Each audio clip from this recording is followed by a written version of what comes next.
கர்த்தருடைய பரிசுத்த நாமத்துக்கு மகிமை உண்டாகட்டும். பிரியமானவர்களே, இந்த பரிசுத்தமான நாளிலும் கூட கர்த்தருடைய வசனங்களை தியானிக்கும்படியாக ஆண்டவர் அவருடைய சமூகத்தில் நம்மை கொண்டு வந்தபடினாலே, முதலாவது தேவனுடைய ராஜ்யத்தையும் அவருடைய நீதியின் தேடுங்கள் என்று சொன்ன கர்த்தர்,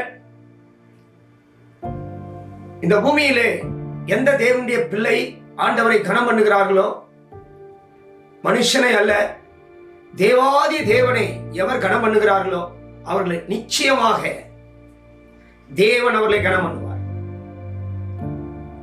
பரிசுத்த ஆவியானுடைய வார்த்தை சக்தி வாய்ந்தது. பலத்த கரத்தினாலும் ஓங்கிய புயத்தினாலும் இஸ்ரேல் ஜனங்களை தேவன் நடத்தி வந்தார். இந்த நாளிலும் கூட அவருடைய வார்த்தை மூலமாக ஆண்டவர் நம்மை நடத்துவார் என்று நாம் விசுவாசிக்க வேண்டும். வேத வசனத்துக்கு முன்பாக ஒரு சிறிய ஜெபத்தை நாம் ஏறெடுப்போம். எங்களை அதிகமாய் நேசிக்கிறான் நல்ல தகப்பனே, இந்த நல்ல வேலைக்காய் ஸ்தோத்திரம். நீ செய்த நன்மைகள் எவ்வளோ ஆச்சரியமானவைகள், அற்புதமானவைகள் ஆண்டவரே. விசேஷமா இந்த வசனங்களுக்கு விரோதமாக ஆண்டவரே, இந்த வீடியோவுக்கு விரோதமாக, யூடியூபுக்கு விரோதமாக, இந்த ஊழியத்துக்கு விரோதமாக கிரியை செய்கிற எல்லா சக்திகளை இயேசுவின் நாமத்தில் இந்த நேம் ஆஃப் ஜீசஸ் பைடிங் இந்த மாஸ்டர் எல்லா வல்லமைகளும் முறித்து ஒரு பெரிய காரியங்களை செய்யும்படியா ஜெபிக்கிறோம். தொடர்ந்து நடத்தும் இந்த வசனங்களை எத்தனையோ ஜனங்கள் கேட்டு மகிழ்ந்து ஆசீர்வாதங்களை பெற்றுக்கொள்ள வேண்டும். எல்லாவற்றையும் இயேசு மூலம் கேட்கிறோம் நல்ல பிதாவே, ஆமென். அல்லேலூயா. பிரியமானவர்களே, இந்த நாளிலும் கூட ஒரு வேத வசனத்தை நாம் வாசிப்போம். உன்னத பாட்டின் புஸ்தகம் 2ஆம் அதிகாரம் 14ஆம் வசனத்தை வாசிக்கும் பொழுது, கண்மலையின் வெடிப்புகளிலும் சிகரங்களின் மறைவிடங்களிலும் தங்குகிற என் புறாவே, உன் முக ரூபத்தை எனக்கு காண்பி, உன் சத்தத்தை நான் கேட்கட்டும். உன் சத்தம் இன்பமும் உன் முகரூபம் அழகுமாயிருக்கிறது என்றார்.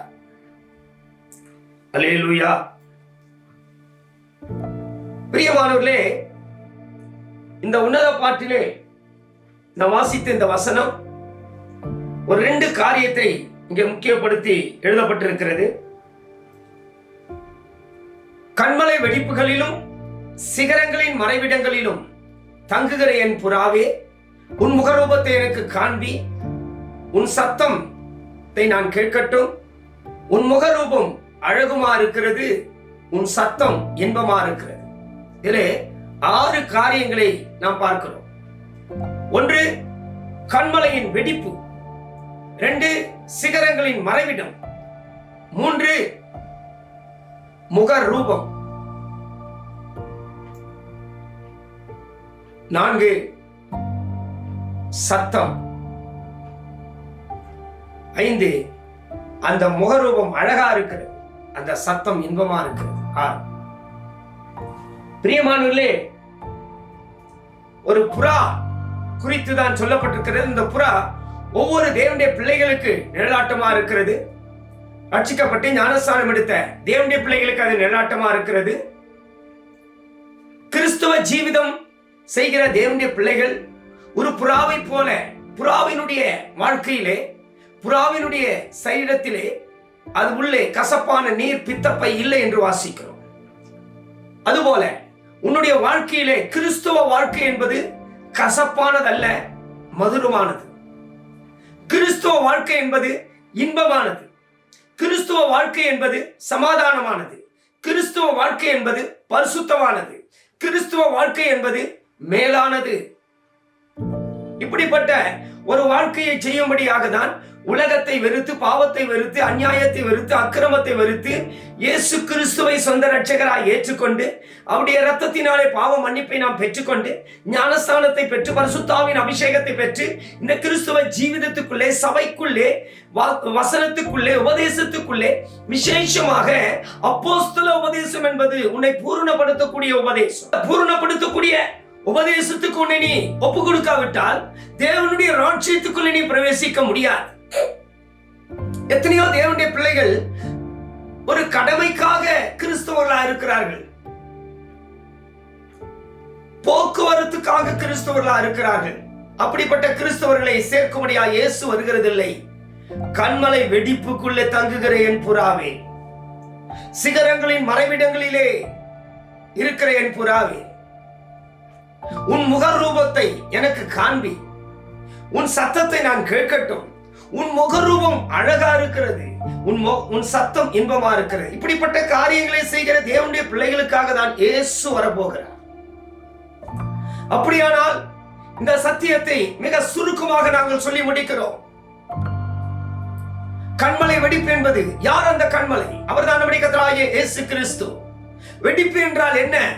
வெடிப்பு என்றால் வெடிப்பு அல்ல, அதனுடைய ஆவிக்குரிய அர்த்தம் இயேசு கிறிஸ்து கல்வாரி சிலுவையிலே பட்டதான காயங்களை அது வெளிப்படுத்துகிறது. அருமையான தேவ பிள்ளையே, அருமையான கிறிஸ்தவர்களே, அருமையான தேவ ஜனங்களே, இந்த உலகத்தில் எந்த மூலை முக்கில் இருந்து நீ இந்த வசனத்தை கேட்டுக் கொண்டிருந்தாலும் கிறிஸ்து உனக்காக மரித்தார் என்கிற விசுவாசிக்க வேண்டும். அவருடைய பாவங்களுக்காக காயங்களை ஏற்றார் என்பதை நீ விசுவாசிக்க வேண்டும். அவர் உன் பாவங்களை கழுவும்படியாகவே அவருடைய ரத்தத்தை சிந்தினார் என்பதை நீ விசுவாசிக்க வேண்டும். விசுவாசிக்காதவர்கள் கிறிஸ்தவர்கள் அல்ல. நாம் கிறிஸ்தவர்களாக இருக்கிறோம், ஆனால் விசுவாசம் இல்லை. இந்த பூமிக்குரிய விசுவாசம் தான் இருக்கிறது. விசுவாசத்திலே பல ரகமான பல விதமான விசுவாசங்கள் இருக்கிறது. இந்த பூமிக்குரிய விசுவாசம் உன்னை பரலோகமாய் மாற்றாது, பரலோக ராஜ்யத்துக்கு உன்னை கொண்டு போகாது. மேலான விசுவாசம் காணப்பட வேண்டும். அந்த மேலான விசுவாசம் தான் ஆபிரகாமிடத்தில் இருந்தது. அந்த விசுவாசத்தை குறித்து தான் ரோமர் பத்திரிகை சொல்லுகிறது, அவன் விசுவாசத்திலே பலவீனமாய் இல்லாமல் அவன் பலவானாய், அவன் விசுவாசத்திலே பலவானாய் மாற்றப்பட்டான். தேவ ஜனமே, உன்னுடைய விசுவாசம் எப்படி இருக்கிறது? நீ பலவானா இருக்கிறாயா? உன் விசுவாசத்தில் நீ பலமுள்ளவனா இருக்கிறாயா? உன் விசுவாசத்தில் நீ சந்தேகம் உள்ளவனா இருக்கிறாயா? அந்த கண்மலை வெடிப்பு என்பது விசுவாசம் உள்ளவன் கண்மலை வெடிப்புக்குள்ள போகிறான். வெடிப்பு என்பது அவருடைய காயங்கள். அந்த காயத்தை ஒவ்வொரு நாள் ஒவ்வொருவரும் தியானிக்க வேண்டும். அந்த காயத்தை விசுவாசிக்க வேண்டும். என் இயேசு எனக்காகவே காயப்பட்டார். நீ ரட்சிக்கப்பட்டு ஆயிற்று, ஞானஸ்தானம் எடுத்து ஆயிற்று, பரிசுத்தாவின் அபிஷேகத்தை பெற்று ஆயிற்று, இனிமேல் நான் ஆண்டவரை விசுவாசிக்க அவசியம் இல்லை என்று சொல்லாதே. இனி இது மேலதான் நீ பயங்கரமாய் விசுவாசிக்க வேண்டும். மேலான விசுவாசம் உனக்கு உண்டாக வேண்டும். அதேதான் கொலேசியர் சொல்கிறார், கிறிஸ்துவுடனே கூட எழுந்தது உண்டானால் நீங்கள் மேலானவைகளே நாடுங்கள் தேடுங்கள் என்றாரே, அந்த விசுவாசம் உனக்கு போக வேண்டும். ஆபிரகாம் விசுவாசத்திலே பலவானாய் மாற்றப்பட்டான். அந்த விசுவாசம் எங்க போனது? உன்னுடைய விசுவாசத்தை நீ உயர்த்தும் காலம் வருகிறது. உன் விசுவாசத்தை நீ புதுப்பிக்கும் காலம் வந்து கொண்டிருக்கிறது. உன் விசுவாசத்திலே நீ வளர்கிற காலம் வந்து கொண்டிருக்கிறது. உன் விசுவாசத்திலே நீ தரிசனங்களை பெற்றுக் கொள்ளக்கூடிய காலம் வந்து கொண்டிருக்கிறது. கண்மலை வெடிப்பு என்பது வெடிப்பு இயேசு கிறிஸ்து அடைந்த காயங்களை வெளிப்படுத்துகிறது. அவருடைய காயங்களை ஒவ்வொரு நாளும் அதிகாலையில் எழுப்பி நீ விசுவாசிக்கணும். இயேசு கிறிஸ்துவினுடைய காயங்களை விசுவாசிக்கிறவன் ஞானஸ்தானத்தை பெற்ற பிறகு அவன் பாவம் செய்யான். நீ ஞானஸ்தானம் பெற்ற பிற்பாடும் பரிசுத்தாவின் அபிஷேகத்தை பெற்ற பிற்பாடும் நீ பாவம் செய்து கொண்டிருக்கிறாயே, நீ ஊழியக்காரன் தான், நீ விசுவாசி தான், ஆனால் பாவங்கள் உன்னை பின்தொடர்ந்து கொண்டிருக்கிறதே. இதற்கு காரணம் என்னென்றால் கண்மலை வெடிப்பை நீ இன்னும் விசுவாசிக்கவில்லை. வசனம் சொல்கிறது, உன்னத பாட்டு 2:14, கண்மலை வெடிப்புகளிலே தங்குகிற என் புறாவே.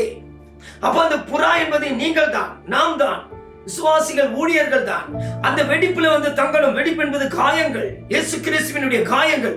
காயங்களை நீ ஒவ்வொரு நாளும் விசுவாசித்தப்பா, எனக்காக நீர் மரித்தீரா, எனக்காக காயப்பட்டீரா, எனக்காக நொறுக்கப்பட்டீரா, எனக்காக முள்கிரீடம் தரித்தீரா, எனக்காக ஆணிகள் கடாவப்பட்டதா, எனக்காக ஆண்டவரே சாட்டில் அடிக்கப்பட்டீரா, எனக்காக கசப்பான காடியை நீ குடித்தீரா, உன் காயங்கள் நிமித்தமாய் நான் இனி பாவம் செய்யனப்பா என்று சொல்கிற ஒரு நீதிமானாய் நீ இருக்கிறாயா? ஒரு விசுவாசியா இருக்கிறாயா?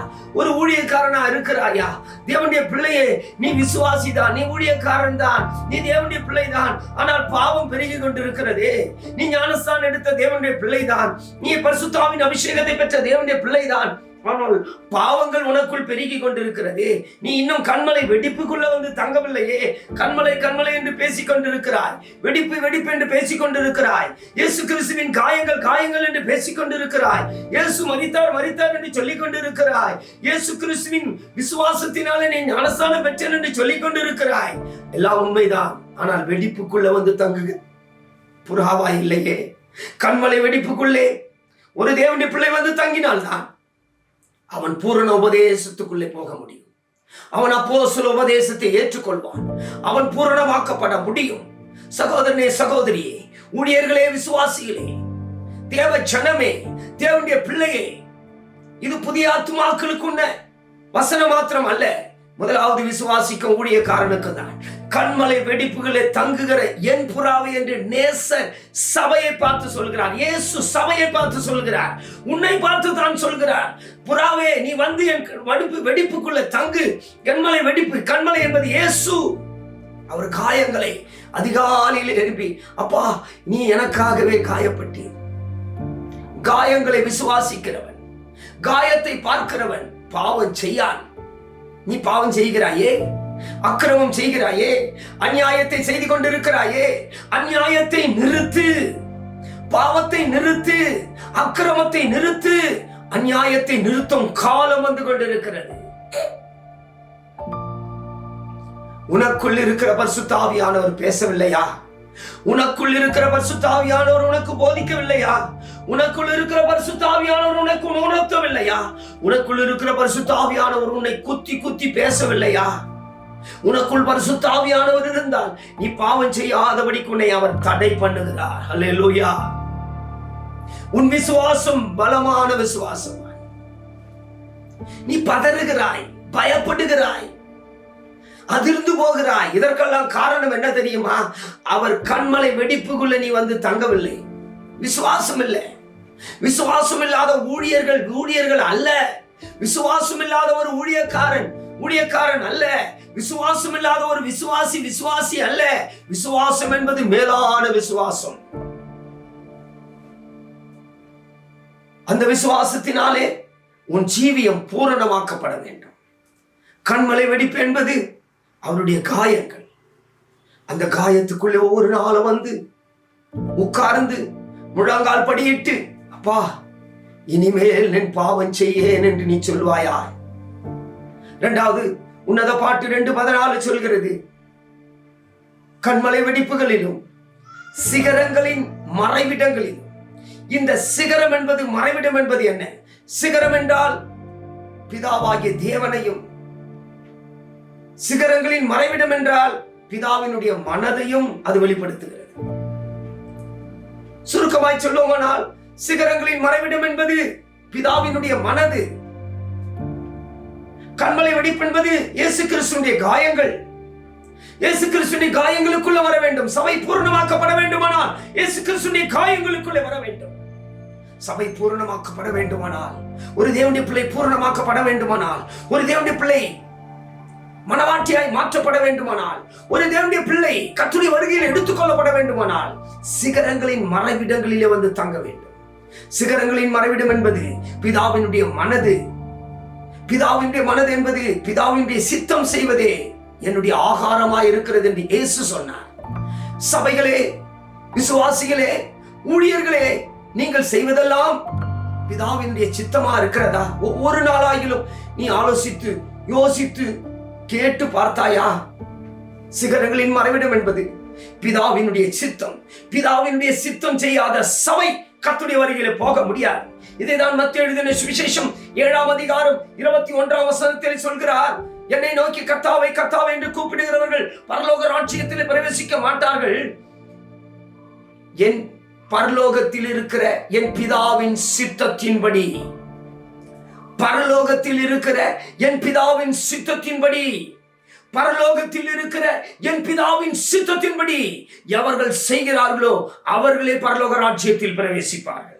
அருமையான தேவ ஜனமே, அருமையான சபைகளே, அருமையான ஊழியர்களே, அருமையான விசுவாசிகளே, பூமியிலே எங்கிருக்கிறோம் சபைகளே, இந்த வசனங்களை கேட்டுக்கொண்டிருக்கிற சபைகளே, நீங்கள் பயப்படுங்கள், நடுங்குங்கள். சங்கீதக்காரன் சொல்கிறார் 2ஆம் சங்கீதத்திலே, குமாரன் கோபம் கொள்ளாமலும் நீங்கள் வழியிலே அடியாமலும் இருக்கும்படிக்கு அவரை முத்தம் செய்யுங்கள். இன்னும் கொஞ்சம் காலத்திலே அவருடைய கோபம் பற்றி எரிகிறது. தேவனுடைய சித்தம் செய்யாத சபைகளுக்கு விரோதமாக தேவனுடைய கோபம் பற்றி எரியும் காலம் வந்து கொண்டிருக்கிறது. சபை சபை என்கிறார்கள், ஊழியர்கள் ஊழியர்கள் என்கிறார்கள், விசுவாசிகள் விசுவாசிகள் என்கிறார்கள். ஆனால் பிதாவின் சித்தம் செய்து கொண்டிருக்கிறாயா?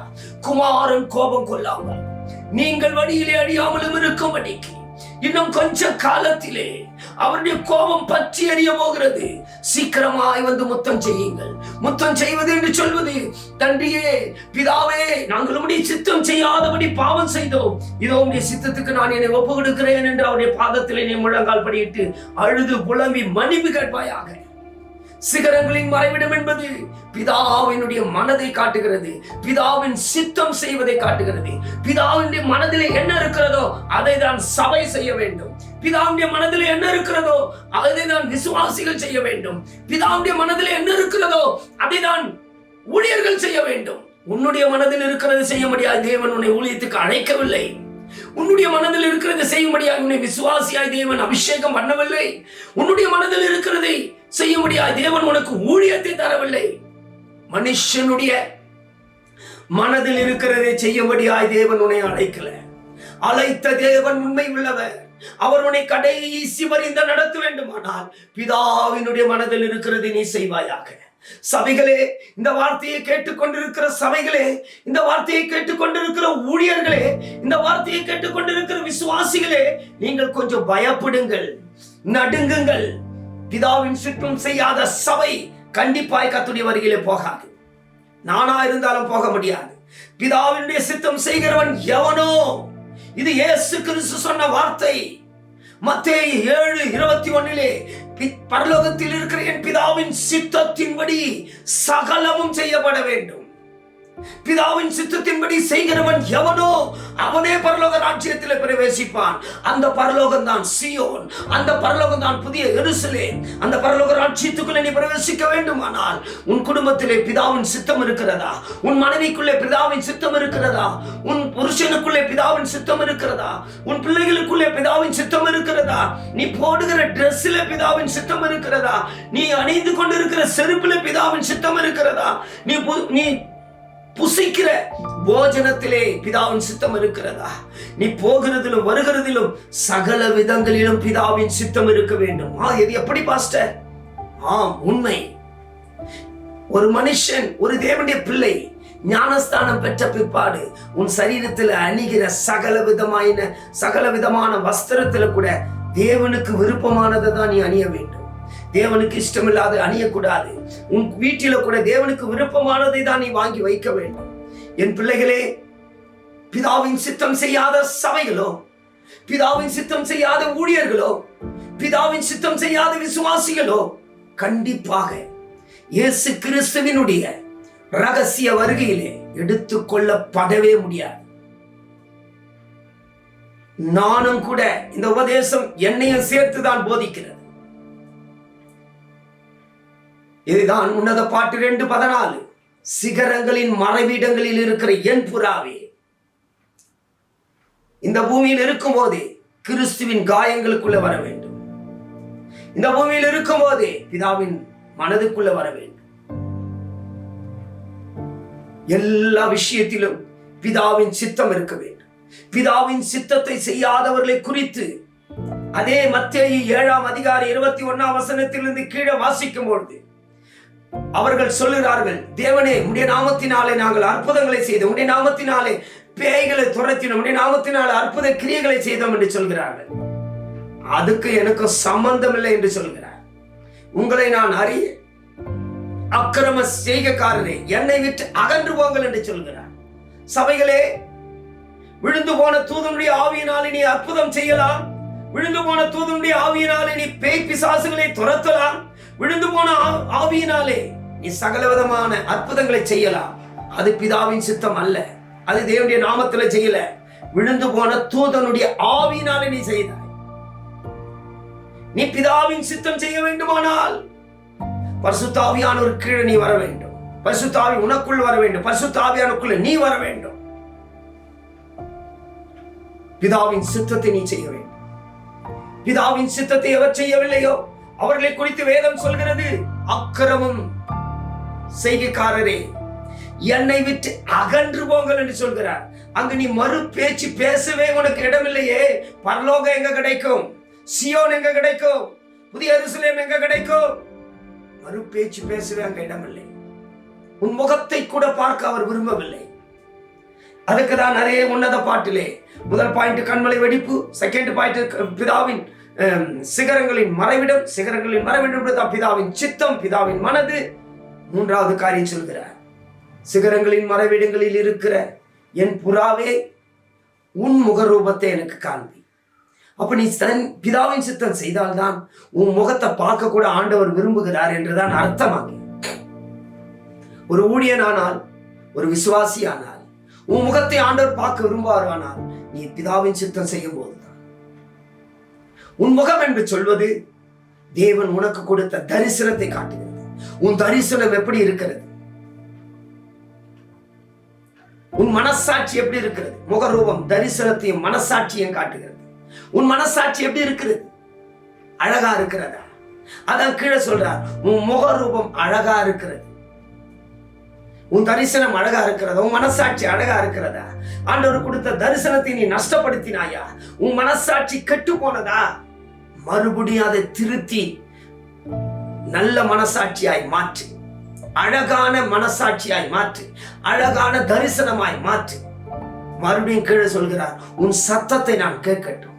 இந்த சத்தம் என்பது ராத்திரி பகல் ஆண்டுடைய சமூகத்துல உட்கார்ந்து என் தேவனே என் தேவனே என்று அழுது புலம்பி அவருடைய பாதத்துல உட்கார்ந்து இருக்கிறார்களே, நான் பாவி என்னை பரிசுத்தப்படுத்தும், நான் பாவி என்னை பரிசுத்தப்படுத்தும் என்கிற இந்த சத்தம் தான் அவருக்கு இன்பமான சத்தம். பரிசையின போல நான் ஒரு தப்பும் செய்யல, அவங்க தான் தப்பு செய்தார்கள் என்று அழுகிறார்களே, அந்த சத்தத்தை ஆண்டவர் கேட்க விரும்பவில்லை. ஆயக்காரனை போல, அப்பா நான் பாவிப்பா, என்ன மன்னியம்பா, நம்முடைய சமூகத்துல வரணும்பா. இந்த சத்தம், தன்னை தாழ்த்துகிற சத்தம், தன்னை ஒப்புக்கொள்கிற சத்தம், தன்னை பரிசுத்தவானாய் மாற்றிக்கொள்கிற சத்தம் தேவனுக்கு இன்பமானது. அதுதான் உன் சத்தத்தை நான் கேட்கட்டும். மறுபடியும் கீழே சொல்றார், உன் முகரூபம் அழகா இருக்கிறது, உன் சத்தம் இன்பமா இருக்கிறது. தேவனுடைய ஜனமே, தேவனுடைய ஊழியர்களே, தேவனுடைய விசுவாசிகளே, அருமையான சிநேகிதரே, அருமையான நண்பனே, இந்த வசனத்தின் மூலமாய் நீ சீக்கிரமாய் ஆண்டுடைய வருகைக்காக நீ ஆயத்தப்படுவாயாக. நீ விசுவாசித்தால் தேவனுடைய மகிமையை காண்பாயாக. பயப்படும் காலம் வந்து கொண்டிருக்கிறது. நீ தேவனுக்கு முன்பாக நடுங்கும் காலம் வந்து கொண்டிருக்கிறது. நீ தேவனுக்கு கீழ்ப்படியும் காலம் வந்து கொண்டிருக்கிறது. இனி சமயமோ நேரமோ காலமோ மாதங்களோ வருஷங்களோ இல்லை, எல்லாவற்றையும் முடிந்த காலம் வந்து கொண்டிருக்கிறது. நம்ம எல்லாரும் கண்களை மூடுவோம்.